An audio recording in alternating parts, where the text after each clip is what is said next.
Na nataka nikupe siri hii.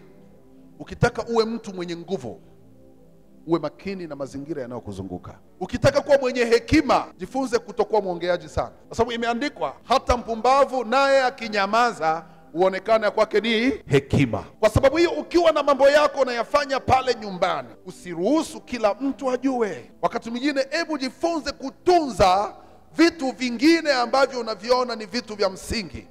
Usitake watu wajue, kwa sababu kwa kadiri unavyowapa watu nafasi ya kujua, ndivyo unavyotengeneza nafasi ya maadui kuongezeka, ili kuangusha ngome ulioijenga kwa gharama kubwa. Maadui wanapoonekana mbele yako, wakati mwingine ni matokeo ya makosa ulioyafanya.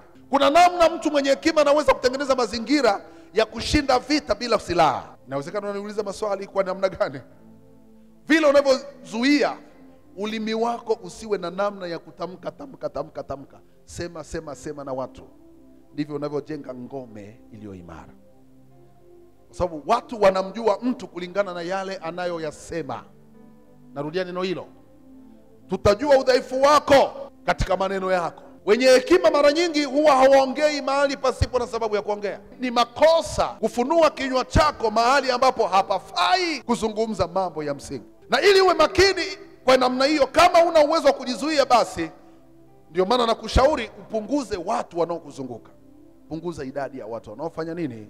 Wanaokuzunguka. Kwa sababu kwa kadiri unavyoongeza idadi ya watu wanaokuzunguka, ndivyo unavyofunuliwa zaidi huko duniani. Watu wanakujua zaidi huko duniani. Umewahi kujua kilichomwangusha Samsoni? Samsoni aliangushwa na Delila kwa kosa gani? Kwa sababu alinyolewa nywele? Hapana.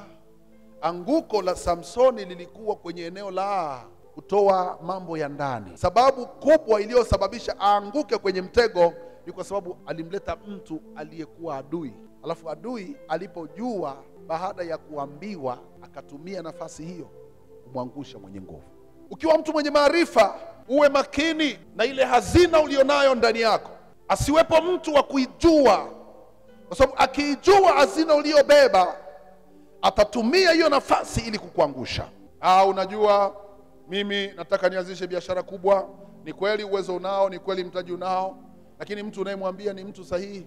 Huyu mtu unayemshirikisha ni mtu anayekuwazia mema? Hao unaowaambia mambo yako, je, wanawaza yale unayoyawaza? Je, njia unayoiendea wewe na wao wako tayari kuiendea? Watakuwa tayari wakati utakapokutana na shida? Mawimbi na upepo utakapovuma baharini, watakusaidia? Je, utakapozama watakushika mkono? Wengine wanaweza wakawa ni watu ulionao karibu, mume, mke, watoto au ndugu. Ni sawa, lakini usifikiri kwamba kila mtu anaweza kukusaidia wakati wa kuzama kwako. Kuna wanaume au wanawake au watoto, wajomba au mashangazi au hata wazazi wanaofurahia watoto wao wakiharibikiwa. Unaonaje kwa mfano ukiwafanya hao kuwa watu wa karibu kwako? Umetengeneza ngome au umetengeneza nini? Anguko au ngome? Na ndio maana ni vizuri unapokuwa na mipango, hebu ifanye mipango yako ibaki kwako. Wa kwako wa kumshirikisha awe ni nani? Jehova. Mwambie Jehova, ni wewe tu unayeweza kunisaidia katika hili. Ninakushirikisha wazo langu, unalionaje?